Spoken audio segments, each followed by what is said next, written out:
Hi everyone, I'm Suma and this is Stefan. We are here at Biohackers World Conference in Los Angeles, in West Hollywood.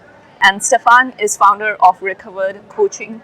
He's a coach, and today we are going to learn a bit about his background and why he got into coaching. Welcome, Stefan. Well, thank you, Sima. I appreciate it.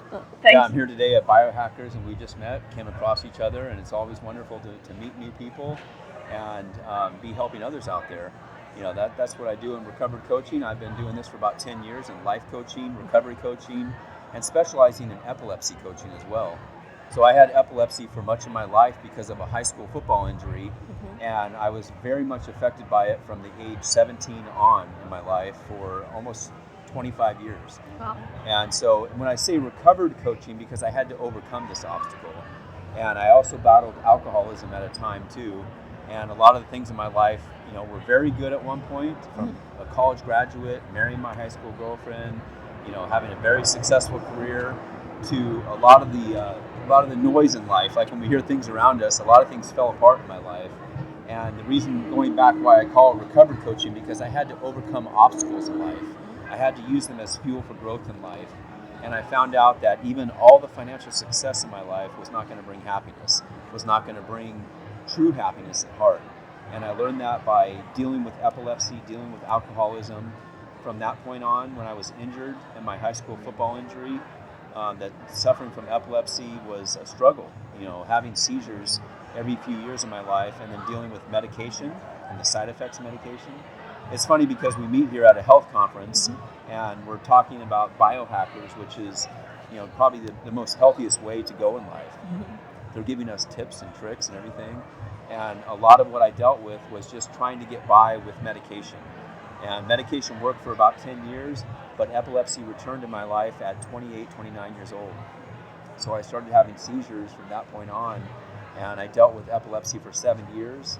I had brain surgery, and I had different obstacles in my life that were affecting me throughout my life. So my life fell apart with alcoholism, brain surgery, epilepsy, seizures, but I found a way to come back, and I never gave up. So my program in recovered coaching is helping people and inspire them to never give up on life, to always look forward and be inspired by the hardship in life. I know it sounds crazy, but inspiration comes from within. We have to be inspired within. So being able to blame less and gain more. Everything I had was, my hard work, but everything I lost was the lack of work. It was addiction, it was escapism, it was drinking, it was DUIs, it was epilepsy, it was brain surgery. Everything fell apart. But I said thank you. And that's part of my book.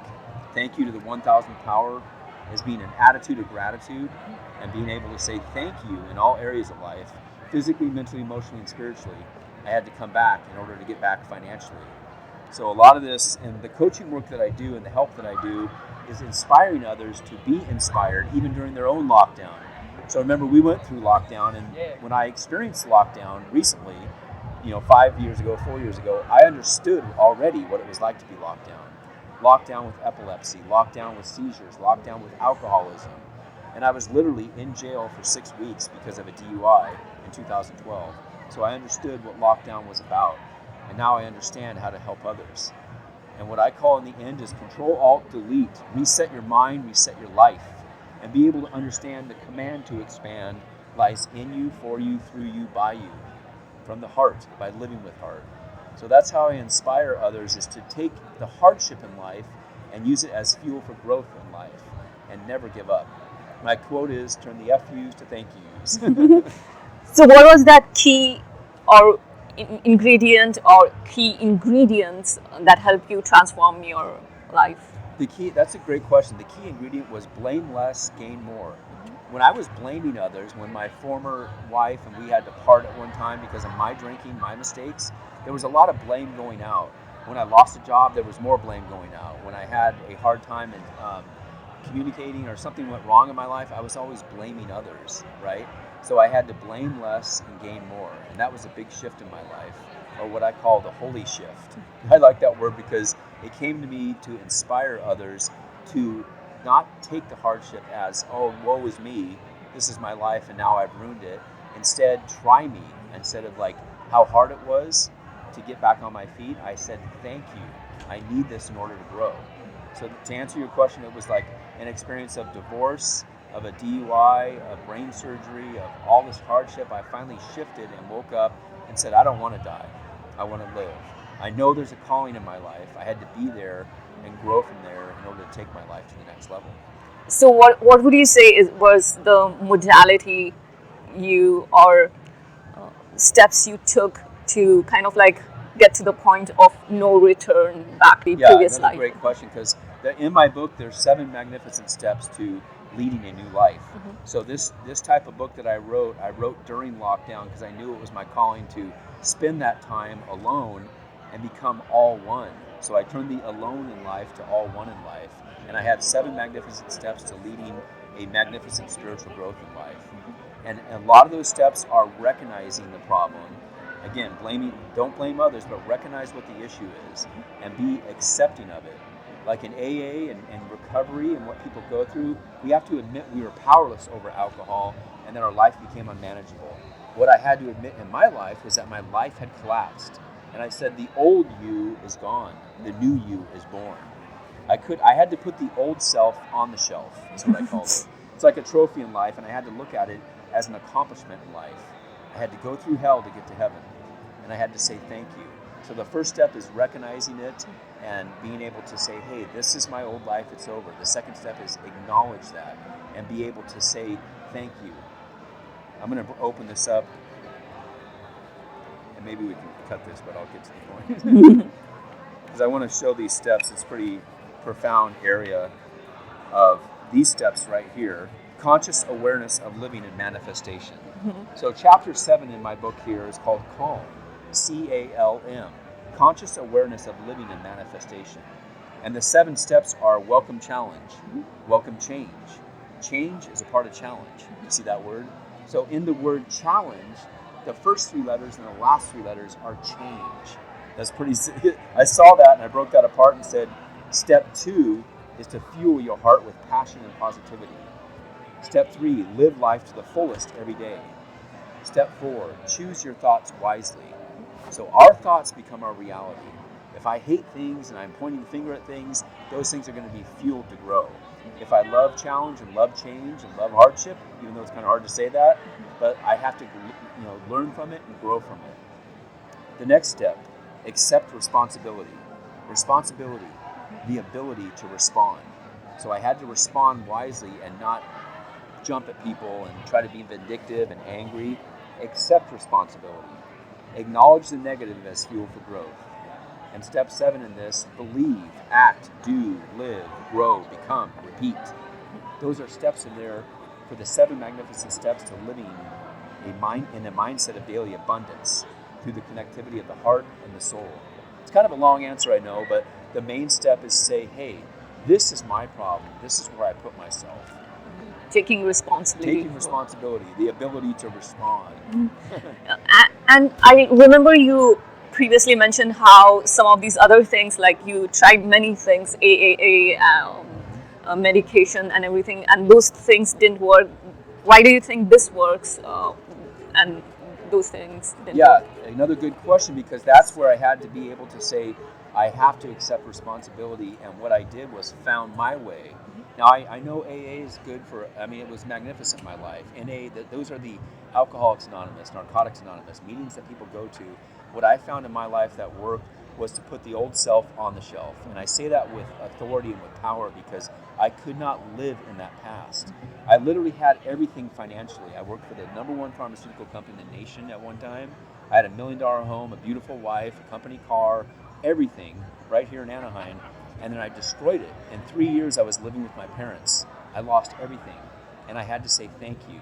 So the #1 thing I had to shift into was to say, I need this in order to grow because I wasn't passionate about it. I would say find your passion and take action on it. Because the passion I had was making money. But financially, I wasn't happy. It was like more money, more problems. And then at the end here, I finally realized I want to help others. I want to help others to grow. I want to help others to live a magnificent life and be able to say thank you. And the 6 figures that I had at one time, I lost, but I didn't lose my passion for life. So hopefully that answers the question. But I went on to an area to understand that I had to be my new self And AA, again, it helped, the recovery helps. Find your own passion, find your own path, and stick to it. And you'll be able to take your life to the next level. So rather than bandit fixes, you decided to face the real underlying. Yeah, a lot of people can't face the problems, and that's what alcoholism is. That's what addiction is. Escapism. I write about that a lot in here. Escapism was my path to not face it. So I had to face it in order to erase it, I call it. And erasing it is basically not diluting it with alcohol, not diluting it with drugs, with gambling. A big part of my thing was gambling, addiction, escapism, alcoholism. There was just problems I didn't want to deal with. Even when I had it all, I drank. I was like, I'm successful. Even when I lost it all, I drank.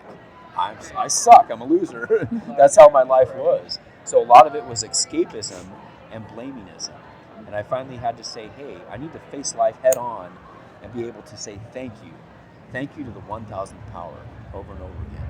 Thank you so much for sharing these beautiful insights. Yeah. I really appreciate them.